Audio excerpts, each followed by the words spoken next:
Good afternoon, everyone, and thank you for taking the time to join us today for Ironwood's Quarterly Market Insights webinar.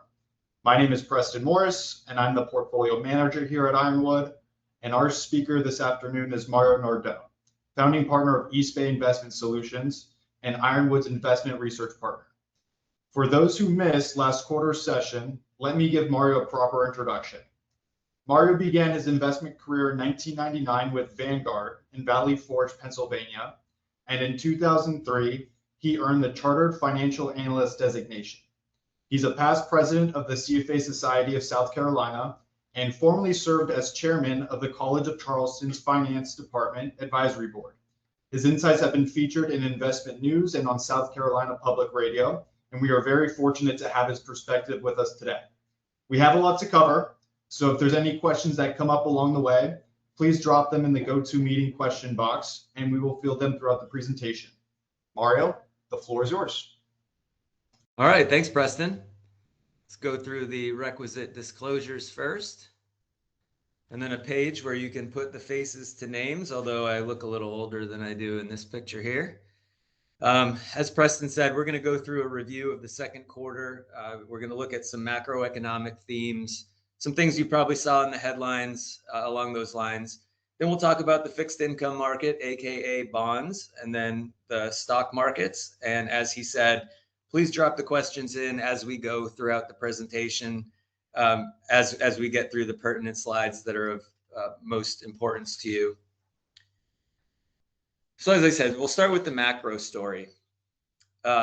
Before we really get into that, what we really want to do is make sure that we recognize that there are always varying viewpoints, and sometimes the lens with which we see the news and interpret it comes with whether we have an optimistic view or a pessimistic view, and always there's an element of truth on both sides. So if you want to look at the glass half full side, the first two bullet points on the left tell us that stocks and bonds were both positive, not just for the quarter, but for the year to date through June 30th. And from an economic perspective, the third and fourth bullet points tell us that unemployment remains low and the economy remains strong. On the glass half empty side, clearly the geopolitical uncertainty and the war in Iran is weighing on folks' minds, especially from an economic perspective, certainly from a humanitarian perspective. And uncertainty is the economy and markets' worst enemy. So geopolitical conflict always has the potential to be a big disruptor. I mentioned a couple of economic themes that are on the positive side. Inflation is one of those important themes that we're finding right now on the glass half empty side. We've seen inflation kick up versus where it was a year ago. We'll talk about that in a little bit more detail. Consumer sentiment is not looking that great right now. And sometimes, investment markets can be volatile, and we've definitely seen that recently as well. But from an economic perspective, this slide shows us the metrics that are most often used to gauge the health of the economy. I already mentioned them: inflation, economic growth, and unemployment.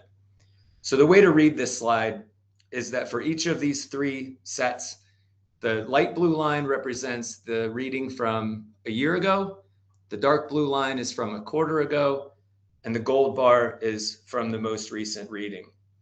On the left, we see inflation. A year ago, it was at 2.8%, crept up to 3% a quarter ago, and now we see that it's at about 3.4%.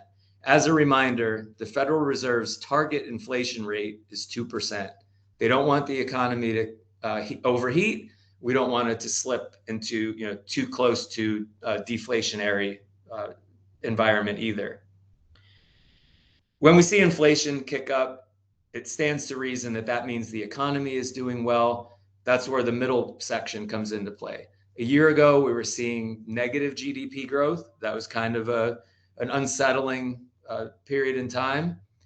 We started to see the economy ramp back up since then, and now we see a more healthy 2.1% year-over-year growth in our overall economic output. On the right side, unemployment has stayed relatively flat at 4% over the last year or so, and that's actually a really strong reading. Those of you that may have studied economics, typically 5 to 6% has been seen as the natural unemployment rate. So 4%, meaning 96 out of every 100 people that want a job have a job. That's actually a really strong number. So when we take this together and we think about what I said about the Fed, they really have a bit of a tightrope to walk, balancing the urge to raise rates against inflation, but also not raising rates too much to stall economic growth and create a rise in unemployment. By definition, inflation is the change in price levels of a hypothetical basket of goods and services for a typical consumer. And here we're focused on the US consumer. This page breaks down that basket by its component parts. And it does so, each bar represents a given month going back to 2018. So as you can see, if you look at the dark blue line, that represents housing costs, called shelter on this page. So if you just scan it across the page, you can see that housing prices really have historically had the greatest impact on overall inflation. But if you look at the center of the page, where you see that big spike in overall inflation, you can see the general price increase happened across the board. This was the post-COVID era when the economies were opening back up. It had become a little bit harder to obtain goods. Travel was shut down, that sort of thing. But if you look at the green bars, you can see that energy costs were really a major driving force at that period of time. And then if you focus on the right side of the page, you see that the green bars again are constituting the majority of the increase in inflation. And that has a lot to do with the war in Iran having kicked up a few months ago. Now, we've talked about the Fed a couple times, and what we show here, and the Fed, by the way, a lot of market watchers try to predict what the Fed is going to do, trying to foresee, whether they're a corporation trying to plan their borrowing and spending, or investors trying to, time their investments. Well, if nothing else, all we want to do is look at what the market was interpreting at the beginning of the year, or foreseeing at the beginning of the year, towards what they're doing now. So if you look at that, I guess it's a maroon bar, this represents the percent likelihood that the market assigned to a rate cut before the end of the year. And at the left side of the page, you see that probability was in the 90% range. If you look at the light blue bar, which is basically flatlined at 0, that's the percent of market participants that believed there would be a rate increase by the end of the year. But all of a sudden, when the war in Iran hit and started to have major impacts on energy costs, you saw that trend reverse. So if you look at the right side of the page, more recently, there's basically a 0% probability, at least as far as the market's concerned, that the Fed will cut rates, and a 78% likelihood that the Fed will increase rates.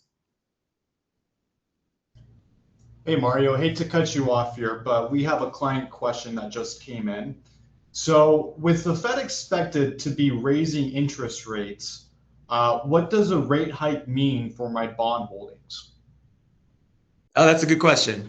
So one important point to make before actually answering the question directly is that the Federal Reserve affects very short-term interest rates, right? That's how they kind of establish baseline borrowing costs for the economy. And that's why if they raise rates, it makes borrowing a little bit more expensive. That tends to tap the brakes on the economy. If they see the economy slowing down, they reduce rates. That tends to reduce borrowing costs and stimulates the economy. The market controls the rest of the bond market.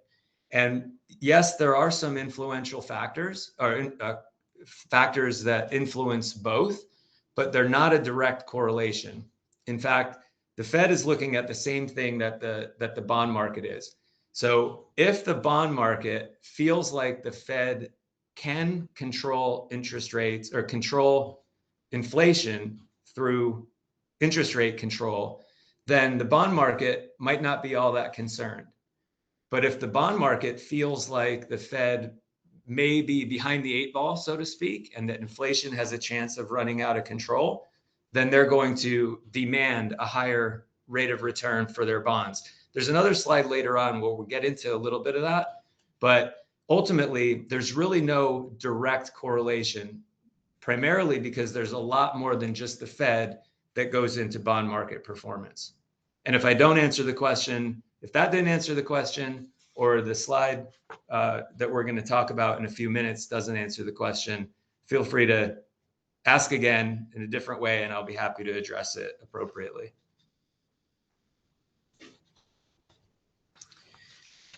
So since you kind of gave me a good segue into bond market returns, so we're going to turn our attention to the bond market's performance.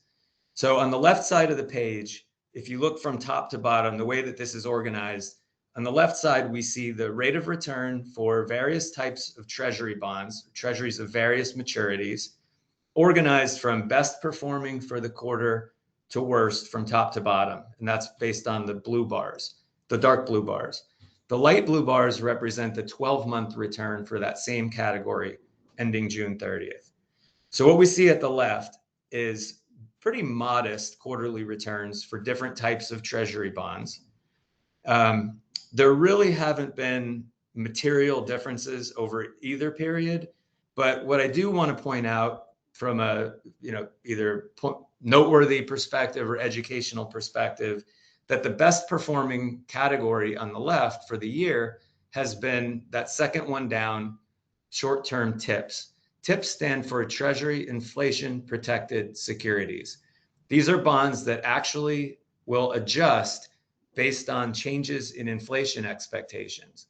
So if you compare the 3.6% return to the one below it, the short-term Treasury bond return of 2.7%, that's perfectly logical that TIPS outperformed their non-inflation adjusted counterparts for that period by about a full percentage point. On the right side of the page, we see returns for other bond categories. International bonds, which you see at the top, corporate bonds, all did better than treasuries. But the clear winner on the page were munis. That's the second one down, intermediate term municipal bonds.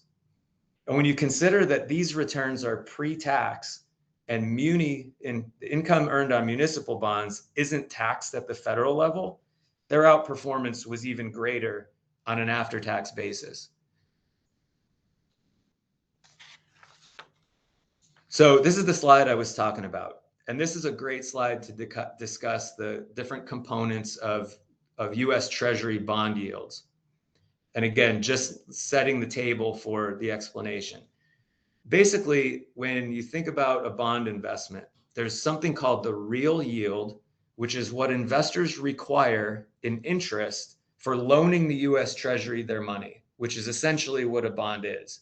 In this case, we're looking at a Treasury bond with a 10-year maturity.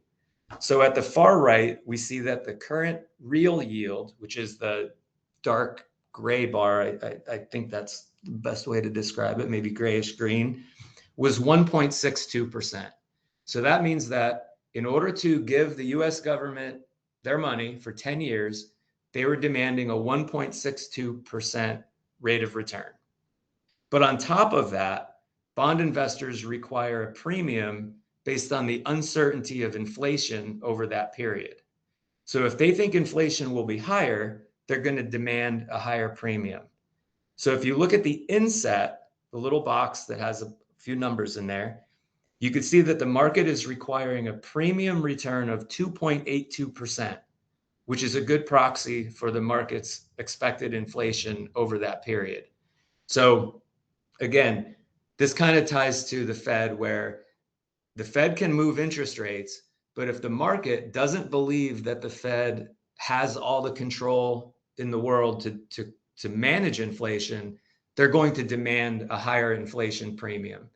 And then when you get into other types of bonds, whether it's corporate bonds, mortgage-backed securities, and certainly munis and international, there are a whole different set of dynamics that could influence the performance of the bond market.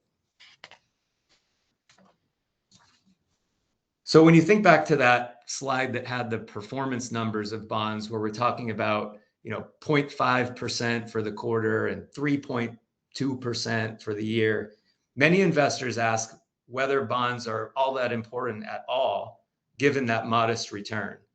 The left side of this page paints really a great picture, and maybe the one we only need, especially if you look at the first three bars at the left.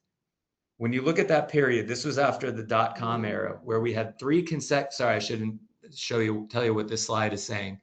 The green bar represents the rate of return for stocks. And I believe you were using the S&P 500 here. So in 2000, 2001, 2002, we had negative returns 3 years in a row for stocks. The gray bars represent the rate of return for bonds for those same years. So when you have a portfolio that combines stocks and bonds, you have stocks falling, bonds doing well, smoothing out your ride as an investor and making sure that you're not totally beholden to the whims of the stock market. Now, for all the other bars on that section of the page, you see that stocks do constitute the vast majority of the return of the portfolio, but bonds do play a role. More often than not, it's additive. The right side of the page kind of, one of the things you might observe on the left side of the page is that stocks and bonds don't always move in polar opposite directions. But the right side of the page shows a related metric called correlation. If the correlation between stocks and bonds is anything less than 1, then there's a diversification benefit from combining those investments. And if you actually, again, look at the inset, that the average correlation between stocks and bonds going back to the 60s is 0.08%.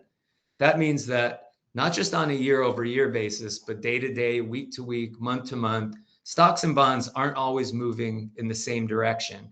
And to reuse that phrase, it tends to help smooth out the ride for us as investors. And whether a 60% stock, 40% bond portfolio, or 80-20 or something else is the right mix for you is determined by your own personal goals, objectives, and risk tolerance. So now for the fun part that everybody likes to talk about, and that's the stock market. Here we break down just the second quarter returns. So you see very strong numbers, right? We're looking at numbers between 14 and 26% on the left side of the page for US stocks. And when you consider the average annual return for the stock market is 8 to 10%, these are very strong quarterly results. And again, it's organized from top to bottom, from best performer to worst. And the top two categories on the left are, when you see the word small, that means small companies or small capitalization stocks. You can see that small company stocks led the way in the United States. The right side of the page breaks down non-US markets, and you could see at the top of the page that emerging markets were the clear winner over the quarter. Now, this chart shows the year ending June 30th. And I would say the key takeaway on this slide is the top bar on the left, showing that small cap value stocks, so small companies that are purchased at a discount to some measure of their fundamental value, were the ones that outshined the other categories for the last year. And it is important that our investment strategy includes a dedicated allocation to small cap and value stocks. So we have participated in that strong category. And on the right, again, we see that emerging markets were a leading category for the 12-month period, just like for the quarter. Now, while we're talking about returns, this is backward looking, right? We understand that. But what's important to know about our investment strategy is that we always want to be everywhere. We want to have exposure to emerging markets. We want to have exposure to US large company stocks. We want to have exposure to small company stocks. We're not trying to figure out, where to go next. But as long as we have a diversified portfolio, we know we'll participate. Now, so that's the backward looking aspect to it. A lot of people might be wondering, well, where do we go from here? So just like with bonds, just like we did with bonds, let's break down where returns come from. With bonds, it's a How much do I require to loan the US government my money plus an inflation adjustment? For stocks, it's a bit more complicated. There's a lot on this page, so I'm not going to try to dissect everything, but I would suggest you focus on the light blue and the dark blue segments. Many people think, and I'd say 50 or more years ago, this was more so the case. But when people think about stock market returns, they often think of dividends, and that dividends are the primary source of stock returns. Here on this page, the light blue sections represent the contribution to return of dividends, which you could see only constitute a small part. Expected earnings growth, which is more of a forward-looking metric at companies' growth potential, is a much bigger driver of stock returns. And if you look at the very far right, earnings outlooks today have rarely been higher. And a lot of that has to do with the excitement that people have over the prospects of companies involved in artificial intelligence. Now, whether these expectations will be met is yet to be seen. And granted, as I sort of just alluded to, it's a pretty high bar. And that's why we like to stay diversified. We don't try to chase the good story. And we've talked about this before, the Magnificent Seven and the stocks that everybody had gotten excited about. But we want to participate. We just want to temper our expectations, have a modest allocation, and make sure we participate, but not bet the farm on it. We always like to tell some of the bigger stories of the quarter, and I can't imagine that there was a bigger story than the SpaceX initial public offering, also known as an IPO. I'm sure you read about it. I'm sure you know about it. Part of the hype of SpaceX was around its founder, Elon Musk, and part is because it's one of the world's largest companies by valuation. This graph shows the value of a $10,000 investment from the day SpaceX IPO'd, and then following it down back all the way to the right to the end of the quarter. So if you follow the path, you can see that there was an initial pop, if you will, in its price. But just like typical IPOs, it's come back down since then. We've actually found some research from an economist or researcher that looked at 9,000 IPOs from 1980 to 2024. Of those 9,000, the average first day return for IPOs was 19%. Very gaudy numbers, right? But their 1 year return is closer to 5.5%. And if you look at the next 3 years after IPOs, most of those companies have significantly lagged the overall stock market. So again, we don't let a good story get in the way of a good investment. IPOs are exciting, they steal the headlines, but don't always make for a good investment. And this slide paints a broader picture about some of the more popular and attention-grabbing IPOs of the last decade or so.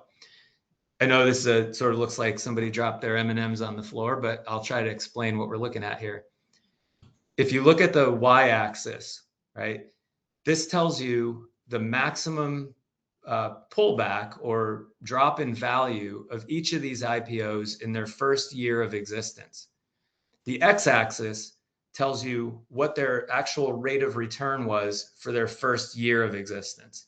So if you look at Facebook, the negative 54% tells you that at some point in the first year of Facebook's trading on the market, it had dropped about 54%.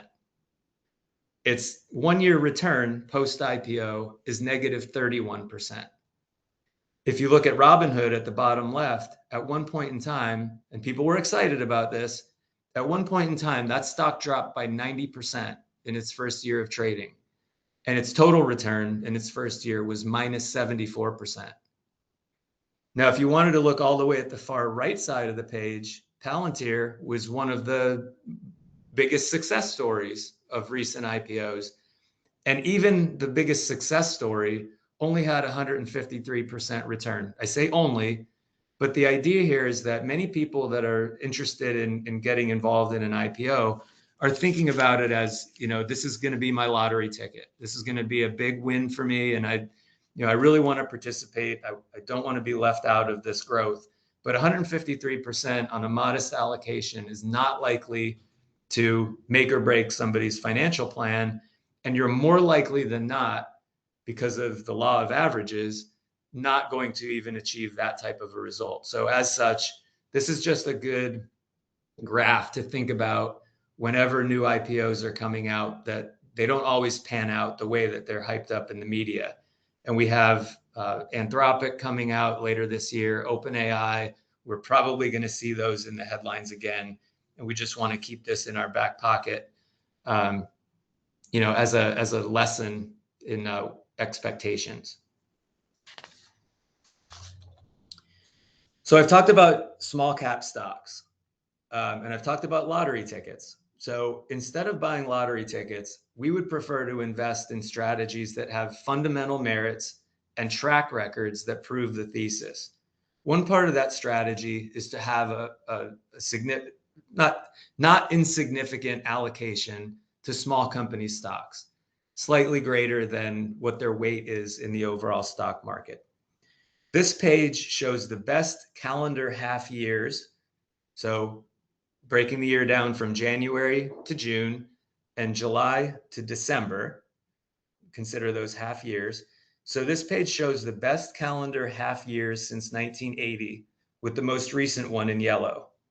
So as you can see, strong small cap returns tend to come in bunches.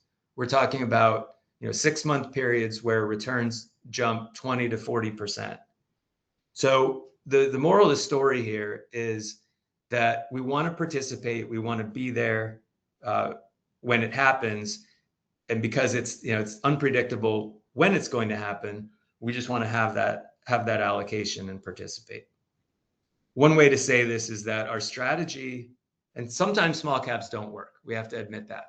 But one way to look at that is that investing in small caps, investing the way we do, might not work all the time, but it works over time.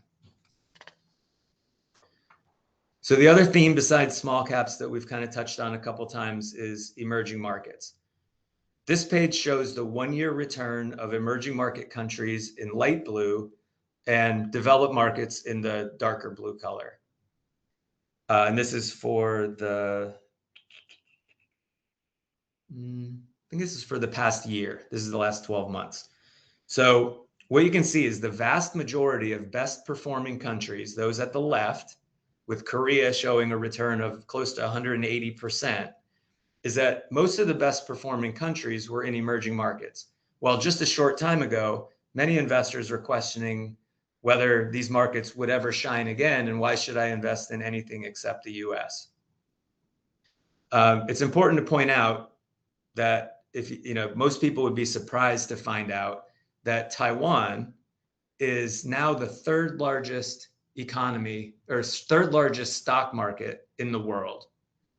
And considering that it's found in the emerging markets index, if you ignore emerging markets, you would ignore Taiwan, the third largest market. Similarly, Korea is now the 6th largest market. Both of these countries have companies whose names you might even know: Taiwan Semiconductor, Samsung, that sort of thing. So ignoring emerging markets means ignoring these strong companies that are domiciled there. For reference, China has the 7th largest economy or stock market, despite all the attention it gets. Hey Mario, I hate to cut you off here again, but another question just came up in the Q Bank. The question is, with small caps and emerging markets having been the big winners this year, should we be shifting more of the portfolio there to chase that performance, or is it now becoming too late? Well, I think you used the operative phrase there. And I know I've alluded to this a couple times, but yeah, it's very tempting to want to jump in after you see such strong performance. We wouldn't want to say chasing performance.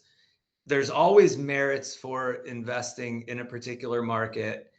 And as long as the valuation, if we believe in markets, if we believe in efficient markets, then we believe that the market is correctly pricing securities. We know that that can get out of whack at some points in time, but it's hard to know in advance when that's happening. So I think the better way to say it is, again, to reiterate some things I've mentioned, we want to be in the markets that we want to be in all the time, in the appropriate allocations for our risk tolerance and that sort of thing. And when we see returns like this, the fact that we were already there means that those parts of our portfolio may have actually gotten overweight. And so what we do then is we trim the profits from that part of our portfolio and redeploy them into parts of the portfolio that didn't do so well. That tends to control the risk, our risk exposure in the portfolio. And it also prevents us from being overexposed to markets that may be overvalued or may have, overextended their potential. So I guess I answered the question in the opposite, where no, we would not overweight because something outperformed. In fact, we would be happy that that part of our portfolio performed well, and trim that in our rebalancing protocols and make sure that we're not investing in what some might call bubble territory. Do you think that answered the question? Or do you have anything to add? Absolutely. Thank you so much. Sure. So looks like a pretty boring page, right? 2 lines on a page. You'll probably see this quarter after quarter because one influential factor over non-US stock returns for us as US investors is the strength of the US dollar relative to other currencies. It's important to kind of remind ourselves that when the dollar strengthens, it actually reduces our return on foreign stocks. And when the dollar weakens, it provides a tailwind to our return on foreign stocks. And if that's unclear, please let me know and I'll explain. The bottom graph on this page shows that the dollar increased modestly throughout the quarter. So if you follow an imaginary line from the left, you could see that the dollar value was higher at the end of the period than it was in the beginning. Now, when you take that in conjunction with the returns that I showed you, indicating that international returns were really strong, this tells you that the dollar's increase in value was actually not influential enough to diminish the return of those international investments. Said differently, international stocks performed even better than we witnessed because of the impact of the dollar. One thing we want to make sure we kind of think about, and this is where financial planning meets investing, is that owning non-dollar assets can be considered a sort of a hedge against our dollar-based consumption. And by owning international stocks, we actually achieve that. And what I mean by that is that if the dollar weakens, it makes foreign goods and services, including travel, more expensive. And even though we might want to buy American, there's very few products, component parts that come from abroad. So some way, shape, or form, we are consuming goods that originate overseas. So if the dollar weakens, foreign goods and services become more expensive. But if we have assets denominated in foreign currencies, that can help offset the effect in our total financial picture.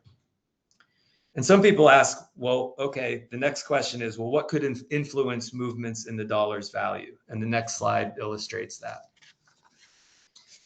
The biggest influence, and there's a lot on the page, so just hear my voice and then I'll direct you to the point that's relevant. The biggest influence over the dollar's strength is foreign demand for dollar-denominated assets. The more global trade that's denominated in dollars, the more foreign governments and entities need to hold dollar-based assets. Energy and commodities markets have historically traded in dollars and still do, but with geopolitical disruption and factions forming around the world, that has actually reduced recently. So if that trend continues, we could see a drop in demand for the dollar internationally, and that could, the demand could also put pressure on the dollar's value. And if international investors need to hold dollar-based assets to fuel and fund their dollar-based trade, the most important asset is US Treasury bonds. Now, while they're considered very safe, and we are far from suggesting that the Treasury will default, some may be concerned about the continued rise in the federal debt. And now we'll get to the slide. If you look at the bottom right, you could see that the federal deficit has been up and down, mostly down since the 1940s, but you can see that it has continued to rise to pretty much its all-time high, and the projection is that it'll go even higher. So this is what some international investors and governments and entities are looking at when trying to assess the US's ability to make good on its debt. So this is, and if foreign investors lose their interest in holding US treasuries for one reason or another, that could have downward pressure on the dollar, tying it back to the rationale for having non-dollar assets and diversifying our portfolios internationally. So now, at the risk of ending on a sour note, and I don't want to make it seem like a dollar decline is inevitable, but that's really the end of the prepared remarks. So I'll give an opportunity for any other questions to trickle in. Looks like we have one question queued up, Mario. And the question is, with consumer sentiment being near all-time lows and there's still a war going on, but the market keeps hitting new highs, how do you reconcile that? And should I be worried that the market is ignoring reality? All right. Well, we do have a couple slides at the end here that might, yeah. So we did have, that's funny. I guess we teed it up with the bullet points in the beginning. So that is true. Consumer sentiment is the blue line on this page. And if we're going back, this particular grid goes back to 2017. You can see that consumer sentiment was high and then it started to trail off, right? We had COVID, other kinds of geopolitical and other types of, uncertainty that make the consumer a little bit nervous. So you see that blue line trending down. Yet the green line representing the stock market continued to march higher. And I think the best way that I would reconcile that, and first of all, to set the table, that is a good question, because you would expect that when sentiment is high, that's what would encourage risk taking and fuel the stock market. But when we actually think about it, the consumer is not necessarily looking at the same thing as the stock market. When we think about that earnings page where we saw the big sections of dark blue, where we're looking at high earnings expectations, that's what's driving the stock market.